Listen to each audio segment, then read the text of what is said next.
Државниот завод за ревизија спровел ревизија на работењето на Државната изборна комисија за 2024 година, при што биле утврдени повеќе неправилности и системски слабости во функционирањето. Според извештајот, пописот на средствата и обврските не бил извршен во согласност со законските и подзаконските прописи. Дополнително не била направена процена на вредноста на делот недвижниот имот со кој располага институцијата. Ревизорите утврдиле и недостатоци во финансиското планирање, при што средствата за спроведување на изборите во 2024 година не биле планирани и одобрени согласно законски утврдениот сооднос.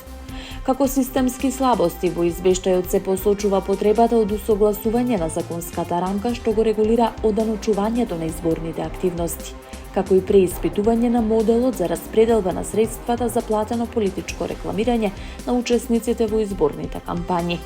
Дополнително биле утврдени пропусти во административното работење, вклучително и ненавремено и некомплетно доставување на документацијата за трошоците поврзани со изборните активности. Ревизијата нотирала и случај на набавка на стоки и услуги без проведена постапка за јавна набавка, како и недоследна примена на одредбите од Законот за јавни набавки.